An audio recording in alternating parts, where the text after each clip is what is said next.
So, okay, well, thanks for the invitation. It's a pleasure to be there with everybody. And please interrupt me for questions. So I'll be talking about wormholes and global symmetry violations in high energy amplitudes. But as you all know, quantum gravity is supposed to violate global symmetries. And the simplest example of this is that we can form a black hole with a stellar mass worth of neutrons. If it evaporates via Hawking radiation, it loses most of its mass, while the temperature is much less than the mass of the neutron, and so it cannot produce the original number of neutrons or baryons. So that was an old argument. Now, Hawking suggested that perhaps there is a microscopic version of this where a very tiny black hole is produced and can absorb global charges. And then this was made perhaps more precise by the wormhole calculus of Giddens and Strominger and Coleman. At least more precise in a conceptual way, at least. And it was suggested that these two types of violations are related in the sense that that wormhole can be viewed as a very tiny virtual black hole. Now, I would say that more recently, this was better understood. So there were papers of Sadchenker and Stanford, also the West Coast replica wormhole paper by Pennington, Schenker, Stanford, and Young, and also some papers by Stanford. So I'll review some of these ideas. And there was also a lot of very nice discussions of global symmetry violations in the context of perhaps related to wormholes and entanglement entropy in these papers. Now, let's describe the basic idea of these more recent developments. So the idea is that one is interested in computing some in-out matrix elements, so where we send some state A and out comes, let's say, some state B. It might be that the intermediate state is a black hole, it might be that it's not, but we are just trying to compute this matrix element. So it's a matrix element where we have some initial state and some final state. Now here I will, in the context of global charges, we will name by red the state with one value of the global charge, and blue would be a state with a different value of the global charge. But for now, this discussion could be even regardless of global charge violation. Now the idea is that, yes, sorry, is there a question? Is what you're gonna tell us? Does it matter if it's discrete charge or continuous charge? Like no, it doesn't matter. Yeah. No. So now the idea is that that this matrix element is hard to compute, but if instead you compute the square of the matrix element, then that is easier to compute. At least there is a geometry that can compute the square of the matrix element, and we believe that that geometry is computing some kind of average value of this matrix element, where the average, we're averaging over perhaps some set of initial conditions, or perhaps couplings in the theory, or we're doing some kind of average.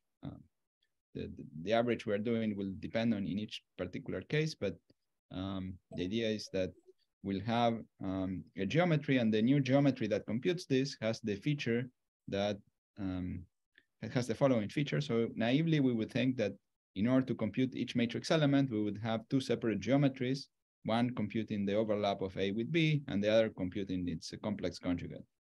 But the idea is that there is a single space-time that is connected that is computing the square of the matrix element. Sorry, can I ask a question? Yes, please. Yeah, so in whatever sense we're averaging, if we're computing the average of just the amplitude itself, not the square root, then would you expect that to be zero because you have only one geometry? Yeah, that's right. So the idea is that the average of the amplitude would be zero because of some cancellations between the phase. So the amplitude would have some phase, and this phase is rapidly oscillating, and that would perhaps that would give zero. Even if that's the initial condition, even if that's the yeah. So well, in some cases this amplitude would average to zero, but the square would not average to zero. Thank you. So yeah, and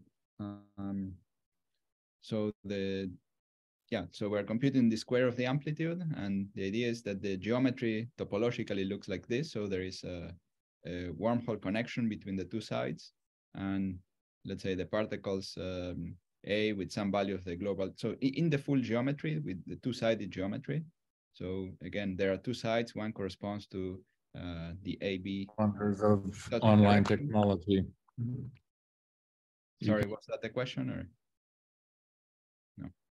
Okay. Actually, I have a question. So when you say average, do you have some specific example in mind, like two-dimensional model, or in more general okay, sense? so for example, in this case of the amplitude, we could average over the initial energy of the state, right?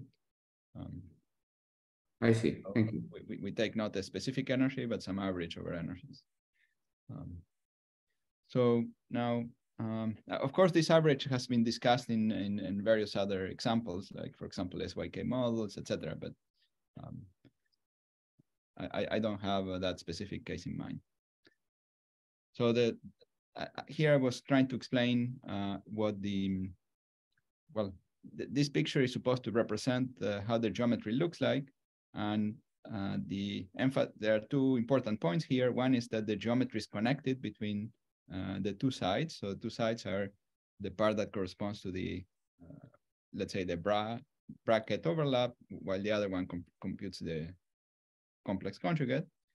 And the other point is that in this full geometry, there is no global charge violation locally. So from the point of view of only one side, there is some global charge violation, but from the point of view of the two sides, there isn't any charge violation, okay? So, and that is what makes this type of calculations possible, in the sense that we don't have to put in the effective theory any term that violates explicitly the charge symmetry. Just in the final answer, if we view it only from one side, we are violating the global symmetry. Can I actually ask a question about that? Yeah, please. So, so it seems like it's very important for your story here that the wormhole you're considering is connecting two different copies of the system. Yeah, essential, yeah.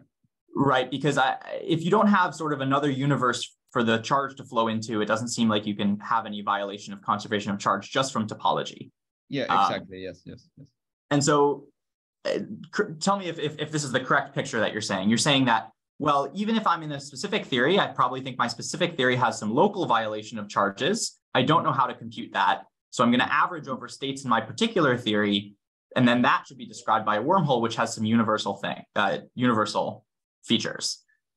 Yeah, that's right. Yeah, perhaps yes, that's true. Perhaps a little more precisely, I would say that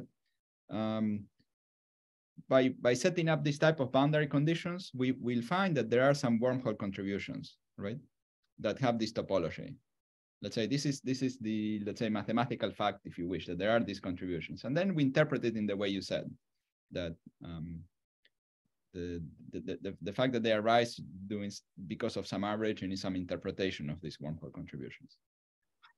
Part of the reason why I want to sort of stick on this point is that sometimes people say, for example, that wormholes break symmetries. And I just want to make sure that that's not quite what you're saying here. Well, I mean, if you consider the two-sided system, there is no symmetry that is broken. But if you take this wormhole and interpret it as coming from some average or some one-sided calculations, right? Then those one-sided calculations would have to break the symmetry. Right. I think maybe this is splitting hairs, but the sort of point I would like to say is, it's not that you start with a theory that doesn't have that has a symmetry, couple it to gravity, and the sum over topology somehow breaks the symmetry. It's that your original theory, which is UV complete, does not have the symmetry, but this is sort of a way to get at that without knowing the details of that UV completion.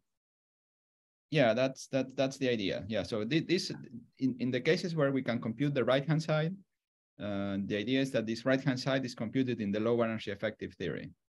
So presumably there is a more UV complete theory with fixed couplings and so on, and maybe there is some other computation that you could do. And that UV complete theory has explicit breaking of the symmetry, not via these sort of non-local effects in particular. Presumably, yes. But we don't understand how that works in the present stage of development of this story. Okay. Great, thank you. That makes a lot of sense. Yeah. So the conceptual, I would say the conceptual work is essentially done. I mean, this should be perhaps compared to, for example, black hole entropy, right?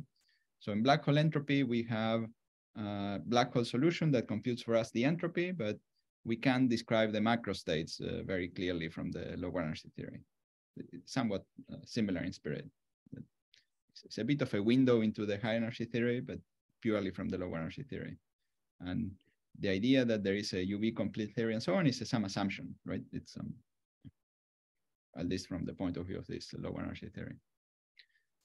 I would say that the conceptual work is essentially done, so that those are the geometries we would be considering. But the type of question we'd like to answer now is, what do these solutions look like? Now, there are some, let me describe them for the simplest case, and this was the case that was discussed in this paper.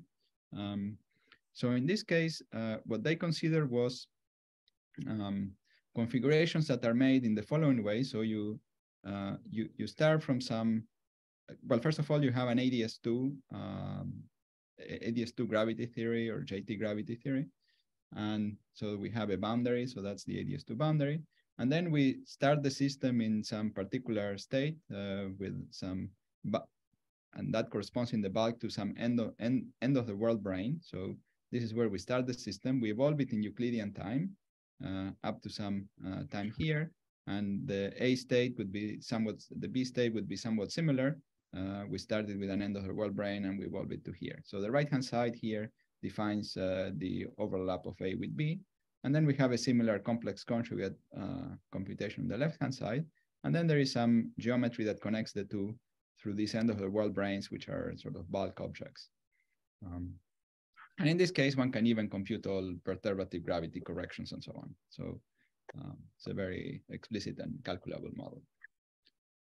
So in this case, the wormhole is this, it is connecting the two sides, and the cross-section of the wormhole is this vertical line joining these two ends of the world branes.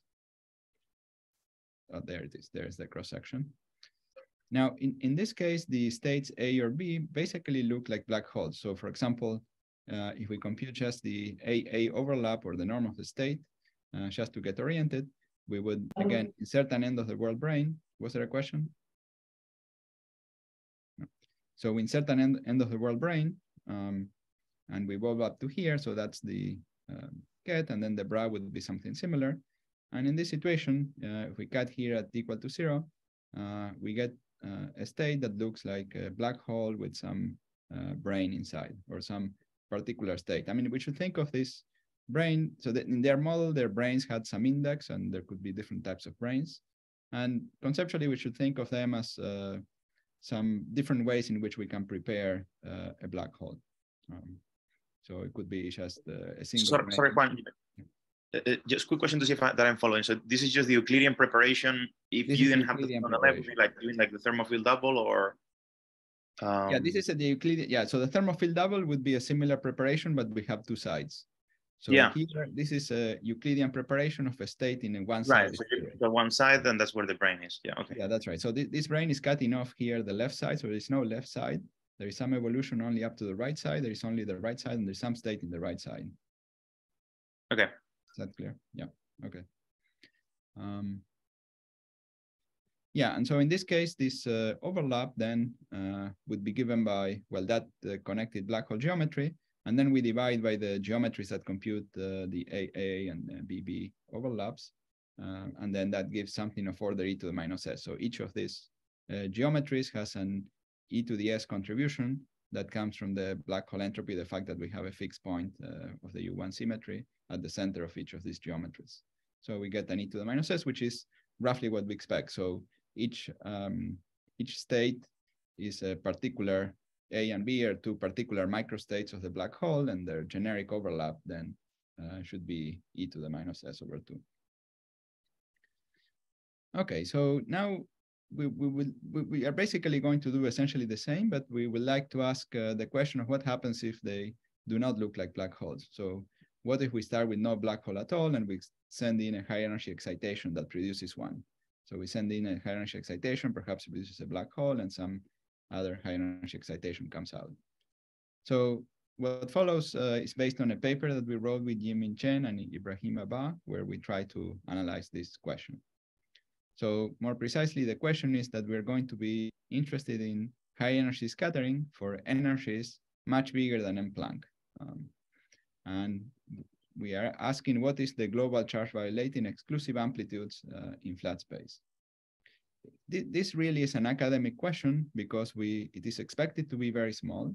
And basically the goal of this research is just to understand the geometry that computes it, with the hope that then by understanding this, we could then go to some more interesting questions.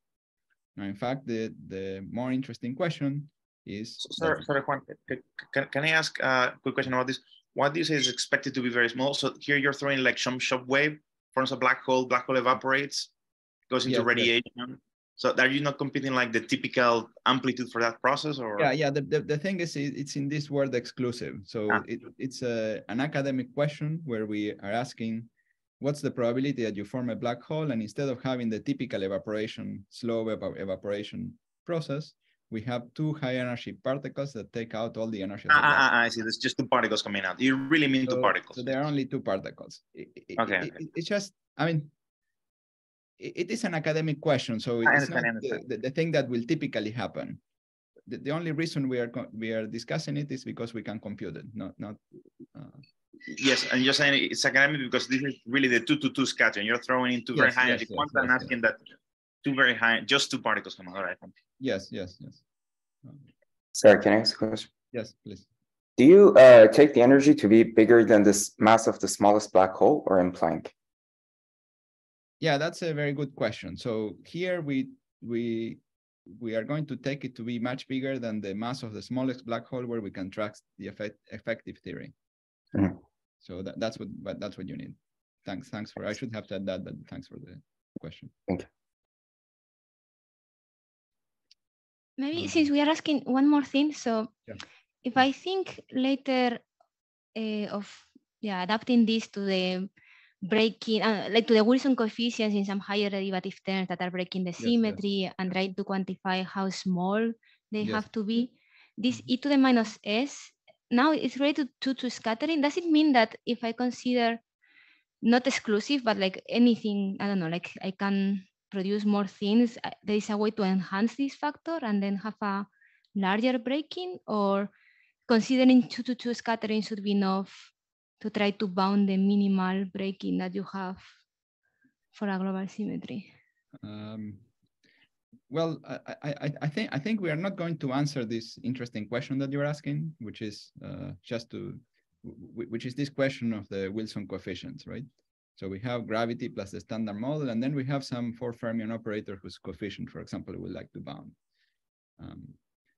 We are not bounding them. I don't know how to bound them. Now, perhaps knowing this extremely high energy amplitude, 4-point amplitude, might help you bound it. I don't know exactly how that would work, perhaps using some dispersion relation, but anyhow, I think that any bound that you could get from the results we have presently is going to be very tiny. And I think it's quite likely that the actual bound is bigger, but. Yeah, that's what I was wondering. Like sometimes could be that it's e to the minus s with s, the smallest black hole you can trust, but sometimes we know it's bigger. So what's going on? No, why sometimes it's bigger? I don't know. Maybe it's because if we go to higher. Yeah, well, perhaps we might expect it to be bigger, perhaps from string theory, or perhaps we need some more assumptions to bound to say how big it is. So this very general effective field theory assumption seem to bound it only at the entropy of the smallest black hole. Yeah, as you were saying. Sorry, just a quick question. I wonder if thermal effect can somehow change this picture, or is there any reason to think that thermal effects are not important? Thank you. Yeah, I think one could also imagine computing this amplitude at finite temperature. I think, yeah, what we done was at 0 temperature, but in any case, since we're doing this very high energy scattering amplitude, I'm not sure how much the thermal effects would matter. Also, I think if you do this in the thermal field theory, you'll have to think again about this question of whether you are computing some exclusive or somewhat inclusive amplitude. So, but yeah, I mean, all these are good questions. So again, we're asking the question about the very high energy amplitude because it's the one for which we can give an answer, and it's the one for which we would like to say what the geometry actually is. Now we are going to ask an even easier question, which is the high energy scattering of spherically symmetric shells in flat space, sort of like, this would be like an S-wave scattering process. And so now the dynamics is purely two-dimensional. So everything is spherically symmetric. And so we are going from D dimensions to 2 dimensions. Now, so from now on, I'm going to give some details about the gravity solution. So the rest of the talk will be purely about the details of the gravity solution. And it's a somewhat weird gravity solution. And so, so whenever we discuss this process, we'll have to discuss, I think, this type of weird gravity solutions.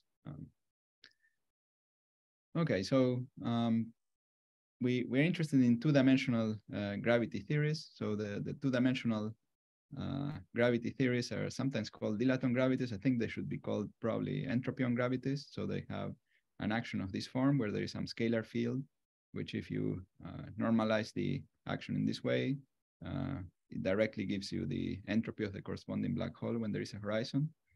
Then there is something that's sometimes called a potential, but should be viewed as the temperature as a function of the entropy. So when we have a black hole, we have that the entropy at the horizon is given by the value of this field at the horizon, and the temperature at the horizon is given by the value of this field tau of S at the horizon. So in other words, whenever you have this type of gravity theories, this so-called dilaton potential, or it's just simply the temperature as a function of the entropy. So it encodes the black hole thermodynamics and contains the details of the higher dimensional theory when we obtain this higher dimension, when we obtain this two-dimensional theory from the higher dimensional theory. Juan, should I understand? You didn't include matter here, so is matter somehow included in T of S? Or what if I had like massless modes in the black hole horizon? Would that change the story? No. So this first part will depends only on black hole thermodynamics. This is a spherically symmetric configuration, so Schwarzschild black holes in D dimensions for this case, or if we are in ADS Schwarzschild black holes. We're going to treat the matter as thin shells, and so here this term represents a thin shell of matter. So you can think of thin shell composed of fields of mass m. Okay. And we're going to imagine, we're always going to be working in the limit that the energy is very high. So we think that this approximation of treating it this way is correct for high energy shells, even if they are, even if it's a single particle in an S wave. That's an extrapolation, but what we did was to consider this type of thin shells for some mass m, and then take the limit where the energy is much bigger than the mass. Is that clear? Yeah. Okay, so first, the general solution. This is just essentially of the previous theory. This is valid in any dimensions with spherical symmetry. So we can write the metric in this form and in some coordinates where this scalar field is actually equal to the radial position. And then this function f obeys this equation, f prime equal to t. And remembering that, remembering the thermodynamic interpretation of t and r, which is s, so this function f is just really related to the energy, so the thermodynamic energy. So the actual function f is the energy as a function of the entropy minus the energy evaluated at the entropy corresponding to the horizon value. Okay, so that's, so here I just wanted to highlight that this well-known theory of dilaton gravity is just, it's encoding just the thermodynamics of black holes. Okay, this is something well known to the experts, but maybe not completely appreciated by some people outside the two-dimensional gravity community. Okay, so now the fixed energy action is the usual action plus the Gibbons Hawking term, and then we have to add a term which is beta times E to make sure that we are in the fixed energy ensemble, as opposed to the fixed beta ensemble, which is what people normally compute. So when you evaluate the action, the only term that you get in the action is just the entropy. So the fixed energy action is just simply the entropy at the horizon. So it receives a contribution only from this point here, which is a fixed point of the U1 symmetry of rotations. And that's the value of the entropy at the horizon. Now, those are the solutions without the shell. Yes, was there a question? So the solutions with the shell are obtained by a matching procedure, first discussed by Werner Israel, and then analyzed by many papers, subsequent papers. And we just match across these two surfaces. In this case, R was the entropy, had an interpretation in the higher dimensional theory as the size. So that has to match across the surface. The time directions do not have to match. So we denote them by T plus and T minus. So these are the two sides. And the two sides are characterized by the entropy of the would-be horizon in the case that the geometry is given by, let's say, some Schwarzschild black hole with this value of the entropy of the size, and then a different value on the other side. Anyway, so you just match the values of R. There is a condition that matches the derivatives, some jump in the derivative, and then you also should match the proper lengths. And from these conditions, you can determine the full trajectory of this particle. And then you evaluate the action, and the action ends up giving you an answer, which first of all, there are no boundary terms. They all cancel as they were canceling for the single with the solution with no particle. But there is a contribution from every point that there is a fixed point of the U1 symmetry. And that contribution is just equal to the entropy. So every time the Euclidean time circle shrinks, there is a contribution. In this particular diagram, for example, there is this point here with the time. So each portion of the geometry has a U1 symmetry. It's of course broken by the presence of this particle. But if there is a fixed point of the U1 symmetry here, that there is a contribution. Here, let's say the fixed point would have been on the left side, so there is no contribution. And then there is some contribution from evaluating something along the trajectory. But this contribution will typically be small, will be proportional to the mass of the shell, and will not be important in the regime that the energy is much bigger than the mass. So in the regime where the energy is much bigger than the mass, the contribution will be proportional just to these entropy factors. And in this type of setup where there are two sides, the contribution will correspond to this fixed point will occur in the place where the energy is smallest. So these two solutions have two different energies, and the smallest energy is the one that makes the contribution here to the entropy. So let me just discuss the first. Yeah, just a quick question. All of this is semi-classical, right? You didn't do any loop. Okay. It's really classical. We didn't do any quantum, and I'm not going to do any quantum corrections. It's just a classical approximation. So first we do the first application will be to suggest this is something known. So compute the emission of Hawking radiation, including the back reaction. So we are going to start with a black hole of energy E, and emit a shell with energy, some energy omega, which is much bigger than the mass of the shell. So we're emitting some high energy particle. And we end up with a black hole with energy E prime, which is E minus omega. Okay, so that's the setup. And this is given by a computation, which is again one of these single shell solutions. E is the energy of the smaller of the two energies, so the energy of the final black hole, which is less than the energy of the initial black hole. And the solution that corresponds to the smallest energy corresponds to a smaller portion of the Euclidean, let's say, black hole geometry. In particular, the horizon is only in this side. And when we do this computation, we end up with the entropy of this black hole, and then we need to divide and we need to normalize by the initial states. So the rate would be this amplitude that we computed, the square of the amplitude, that's what we computed.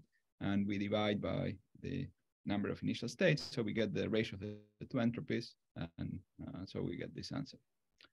Okay, so that's just to make sure we are reproducing previous answers. So this is the same answer that Parik and Wilczek got, but using somewhat, I think it's a different solution than what they have. They are not very clear on what solution they're doing, so I don't know. And in this discussion, the particle trajectory never goes near the horizon. And also we don't have a Lorentzian picture of the process. And the answer is the same as the probability to fluctuate to a lower entropy state, regardless of how we get there. So the fact that we had a black hole is not completely essential does not seem to be completely essential. What's essential is the thermodynamics of the two states.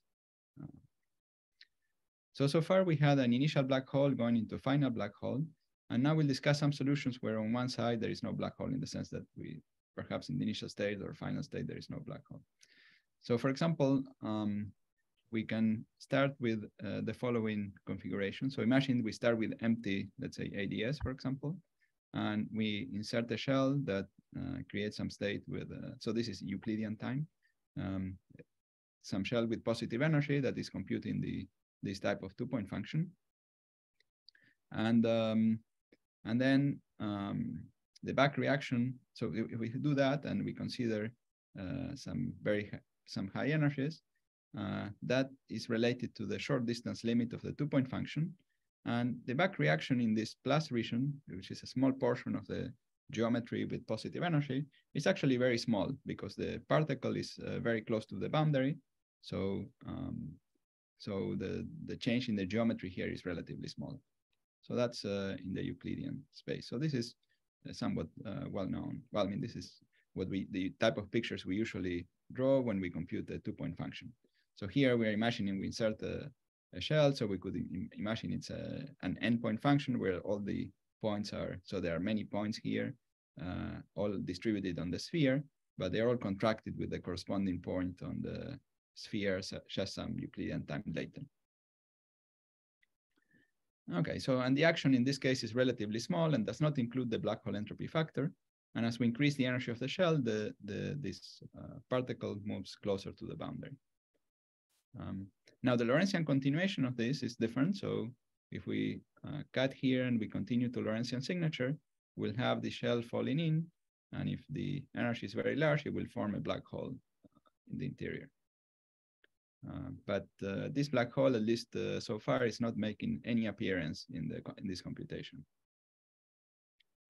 Okay, so now we'll describe our first candidate solution for the square of the amplitude. So we'll consider again one of these ADS problems. We start from the vacuum. We'll add some operator. We evolve it over some time, and we select the states, intermediate states that have energy E. And then we demand that we have some operator coming out. We insert some other operator that is extracting that energy. Okay. This is the ADS version of the scattering amplitude. Now, the solution that corresponds to this is similar to the one we just mentioned. So it contains a piece that has the m = 0 black hole, this trajectory, which is identical to the one we had before, and similarly for the other operator. So what's different is that now this intermediate Euclidean part of the geometry has negative Euclidean time. So here the insertion points of this negative Euclidean time means that the distance between these 2 points is negative in Euclidean signature. So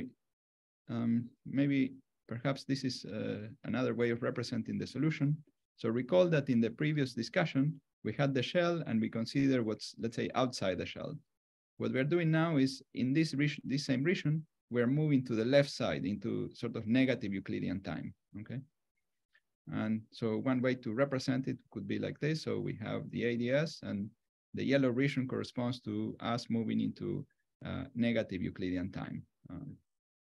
And so when we are on this shell, we are moving, instead of moving to the right, we're moving here to the left and then joining to the other shell here. So that's the saddle point solution that is computing this process. And when we calculate the partition function, we get an answer which is equal to minus the entropy. So there's one fixed point here at the center, and we get minus the entropy as opposed to the entropy. So this rate ends up going like minus the entropy. So the fact that we had negative Euclidean time was important for getting minus the entropy. Now you can ask, where is the wormhole? So in this case, the wormhole cross-section starts here at r equal to 0, goes to the shell, comes through here, and then from here comes comes to the other shell, and then back to r equal to 0. So that's the wormhole cross-section. So one side is this portion here of the Euclidean of the evolution. It joins to this. This is the other portion of the boundary coming out to this part of the boundary. So that's one of the boundaries. And then there is a completely separate boundary that is made out of these three top lines. Now, we will eventually need a modification of this geometry that I'll discuss later why. But before we do that, we'll discuss a case where we will not need modifications, just to check that we get the right answer. So, or that this is close to the right answer. So we return to the case of JT gravity or ADS2. And in that case, we can do the exact computations. So again, so in that case, we have that single shell solution. If the state in the middle has positive energy, then, if the state here in the middle has less energy than the other two, this is the geometry with positive Euclidean time and so on. And the action is equal to the entropy of this particular state here in the middle. But if instead we have less energy in the middle, less energy, this energy E is bigger, then we have a geometry like this computing this type of correlator. Yeah, maybe I didn't explain very clearly what we are doing. So what we are doing now is the JT gravity version of this computation, but instead of starting with an m equal to 0 black hole, we start with some m non-zero black hole, because those states are easier to discuss in JT gravity. And then there will be some intermediate state that could have either more or less energy, and that's what I'm discussing right now. So the point is that when we are starting with some, let's say, some black hole state or some energy, and we send in a shell that increases the energy, then we get this Fani solution with negative Euclidean time evolution. And in this case, there are actually three fixed points of the U1 symmetry, two that contribute positively, these two, and the one in the middle contributes negatively. So these are these exotic solutions that, and in fact, they actually match the exact answer. So there is some answer that you can compute by completely different methods using the Schwarzian description and so on that we're computing in these two papers, well, in the three papers. And it involves some gamma functions. I'm not going to tell you the details of how you compute it. The important point is that in the semi-classical limit, they agree with the two geometries we discussed. And depending on whether the entropy of one of the states is bigger than the other, we end up with a contribution like this, which is what we had with the exotic geometry. And in the other case, we get just the usual e to the s. So that's the end of the check, comparing it to JT gravity. And the conclusion of this check is that these solutions with negative Euclidean time evolution give the right answer, at least for this particular case. And this is interesting because these solutions violate the so-called Kontsevich-Segal-Witten criterion for allowed complexified gravity solutions. So these authors suggested that perhaps there is a criterion that for which are the allowed complexified solutions. And here we see some solution that is outside their criteria that seems to give the right answer, at least for this case. So perhaps we should include their contributions. Juan, can you briefly remind what is the criterion? Yeah. So the criterion is that if you take a complex metric, right? And then the idea is that if you diagonalize the metric, the complex metric, the sum of the faces of all the diagonal, so the diagonal terms will have some faces, will be complex numbers with some faces. And then you sum all those faces, the absolute values of all these faces should be less than pi. Okay. I seem to recall that the criterion was something like I wanted the action of P forms for any P not to have ghosts in that. Yeah, jump. that's where it came from. Yes. Right. So then I worry what happens if I repeat your calculation here in a theory which has P forms. Yeah, that's right. So so the JT gravity case that we discussed, there are no fields, so there is no contradiction. Right. This is why I was asking about the matter before. Yes. That's right. So let's discuss that question. Juan, then you think that the fact that the negative time gives the right answer, maybe something very specific of JT and lower dimensions, that otherwise would be a problem? Yeah, you could think that that's the case. In this, at least for the evidence we have so far, yes. We'll discuss what happens when you add extra fields, which is answering the previous question. So what happens when you have this negative Euclidean time? So there is something bad that happens. So especially when you have other fields. So imagine that these particles couple to some other fields. So let's say they couple to some new field of mass m. Then if the distance between these two was positive Euclidean time, we would have a contribution e to the minus m times the distance. But because it's negative Euclidean time, we have a contribution which is e to the plus m times the distance. So that's related to why this criterion was imposed. So it looks like, okay, in JT gravity, we don't have this field, so there's no contradiction, but we would have these corrections in a more general case. Okay, so that's one feature. And the other is that this discussion so far did not seem to involve the Lorentzian geometry at all. That's a little puzzling. So I like now the rest to say that actually, yeah. Sorry, just to make a comment on that last slide. I don't know if there's anything quantitative to do with this, but this is also the picture you would try to draw if you were trying to use your method to estimate the violation of a non-invertible symmetry, because you would need the particles would need to have a fusion channel that goes in exactly the direction you've drawn. So I don't know if that's useful for anything, but. Okay, I haven't thought about that case at all. So, and maybe it might be interesting to understand it. So the question is whether these geometries continue to be well defined or justified in cases where we do have some other particles. Okay, so first we will make an observation. So in the approximation that we neglect the exchanges of particles, there is a zero mode of this geometry. So we can somehow rotate the B and B star shell relative to the A1. And these are all solutions. And so we could rotate it here in Euclidean time, but we could also sort of boost it in Lorentzian time. And if we do it in Lorentzian time, it really is changing the time difference between A and B, the Lorentzian time difference between these 2 points. So now what we will do is we will consider a different problem where we modify by hand the Lorentzian time between A and B.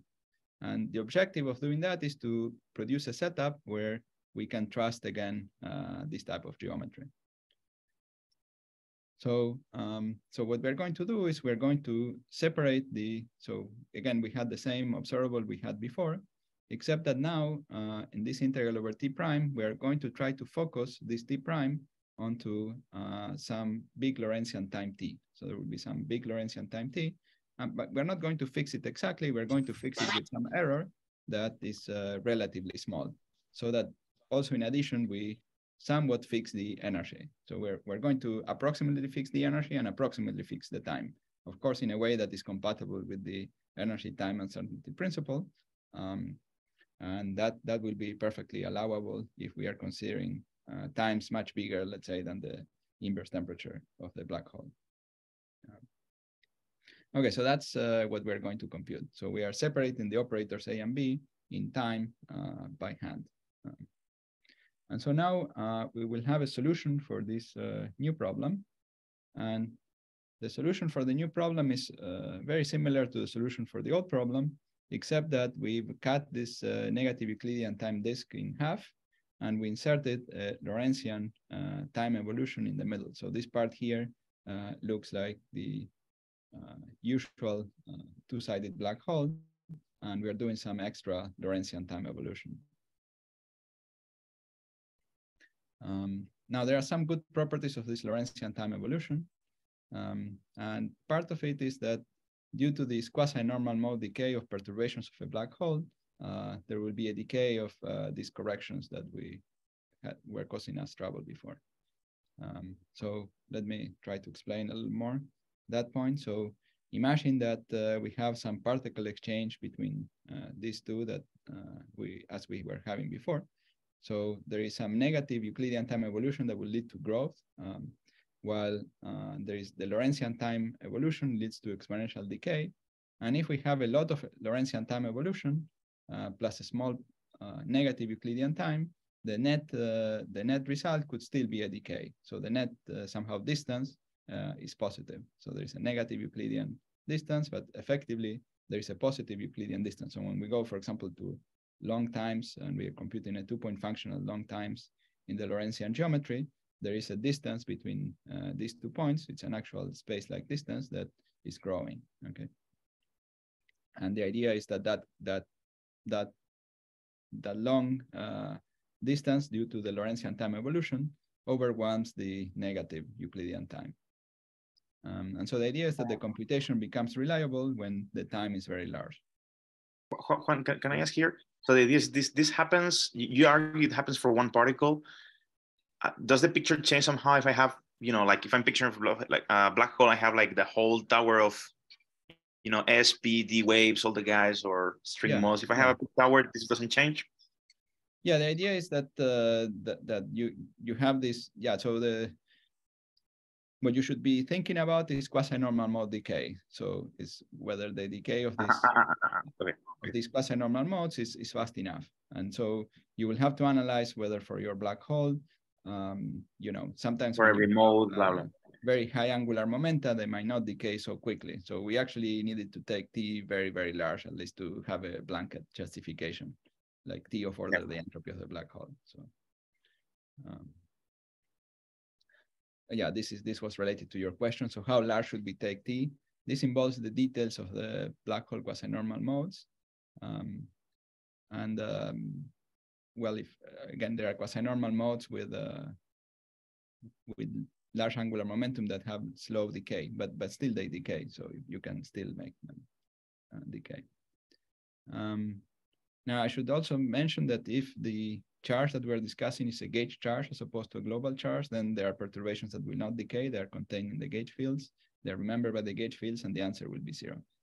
And in fact, the wormhole has a Wilson line degree of freedom in that case, and integrating or summing, in the case of discrete symmetries, over this Wilson line will enforce the gauge charge conservation. Okay, so I guess, what time is it? Yeah. Yeah, maybe I'll skip this one.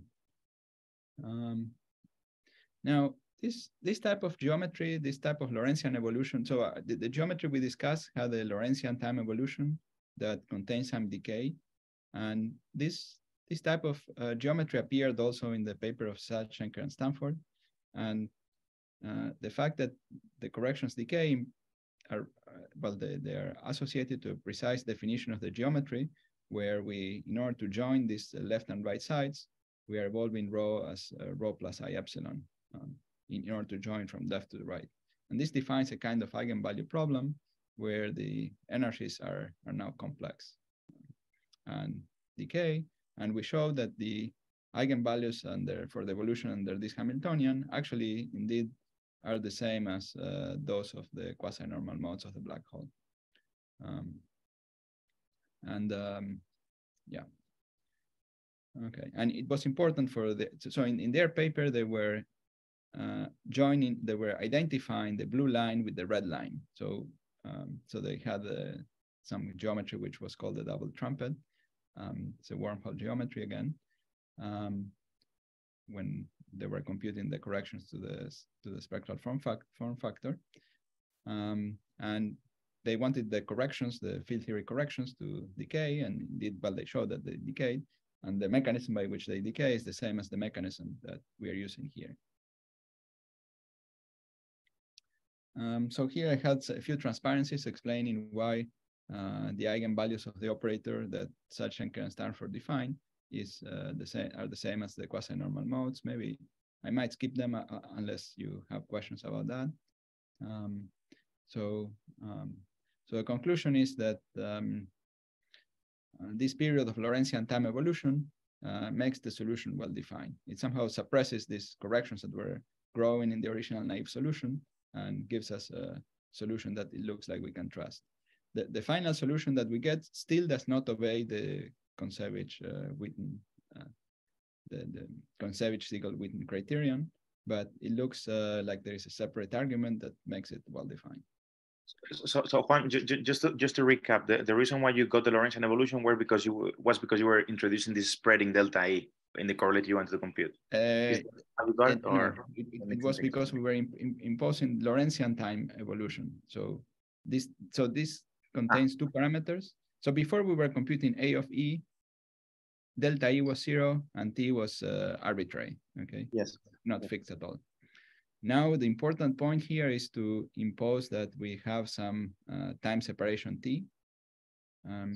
We are interested in discussing some high energy process, right? So we also have to fix E, but we cannot, given that we fix T, we cannot fix T very sharply. So that's why we have to have some delta E. But the crucial point was to separate them in time. So it's really in the process we are computing. So we choose to focus on this question because this is the question we think we can answer. But then to the previous question where you seem to get like this, what would be the official answer? In the previous question, I think we would say we cannot trust that geometry. Okay.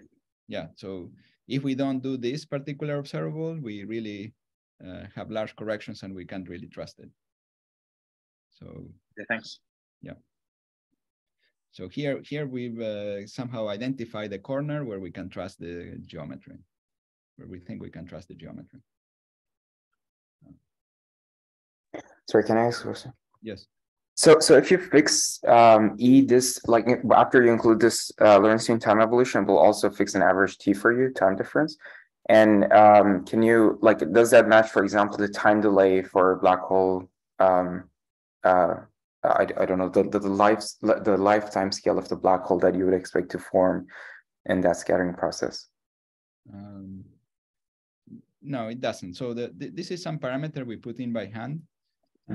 The decay of the black hole is not included here, so we are just treating it classically, and that's partly why we were talking about the ADS case. So in the ADS case, this decay there will be a quantum correction that is small compared to the classical result, and that will not grow in this time t that we're discussing here. So so just to be more clear, this time t does not come from a natural scale in the scattering process. It just comes by, we are choosing it by hand. Okay, it's in the definition of the observable we're computing. Thanks. If we were in an ADS type setup, what we're doing is we're producing, well, we are here in an ADS type setup, we're producing a black hole. And if we did nothing else, this black hole would exist forever, right? And then we are putting in some other operator with very high energy that could extract, in principle, all the energy of that black hole. It's a very academic question. I would love to be able to answer more physical questions, but this is the academic question for which we can give a geometry, and the geometry is somewhat exotic. So perhaps the lesson is that maybe if we go to more physical questions, maybe the geometries are even more exotic. Thank you. Yeah, and I think there's also another question I want to ask, which I think you kind of answered, was that I think the Wilczek paper is, I mean, they claim their answer to be correct even for Minkowski spacetimes, but these calculations that are more trustable are in ADS space. So, well, yeah. Yeah, the one we did. So yeah, maybe I'll discuss a little bit the flat space case in a while later. What are the new issues in flat space? And you sort of have some of them in mind. Maybe I could just go to that discussion now.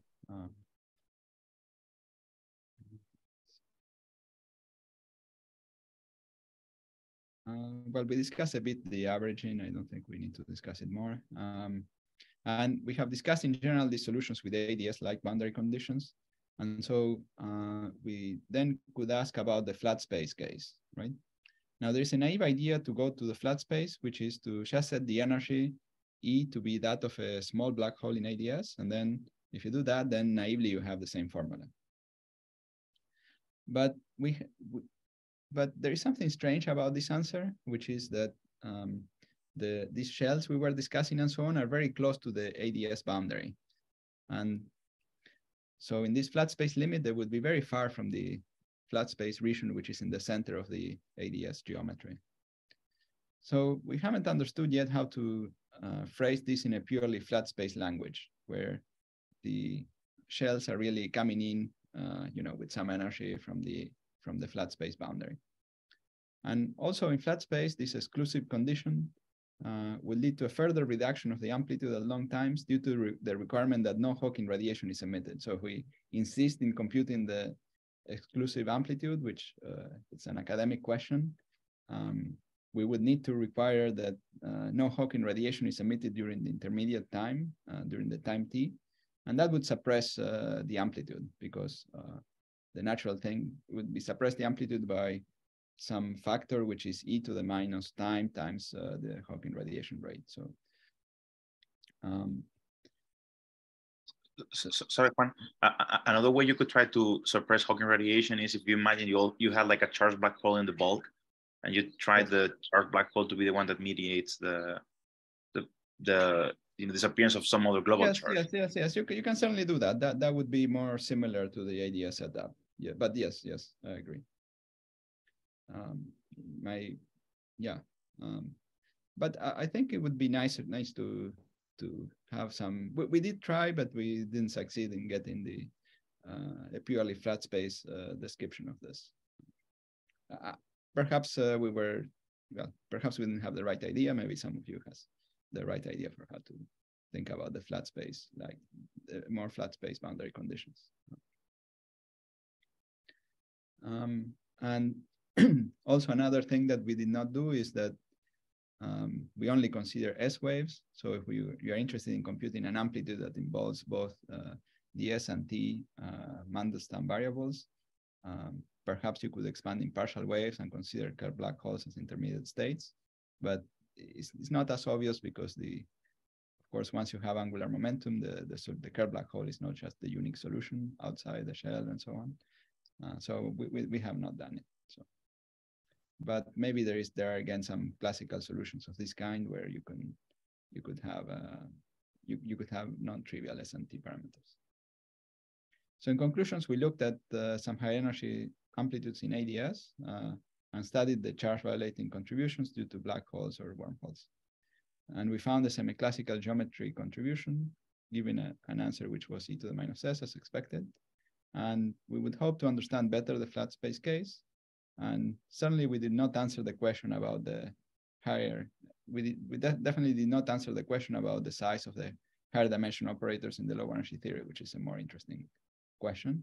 But perhaps some of these results together with some dispersion relations might be useful, but it's certainly not clear to me how this could be done.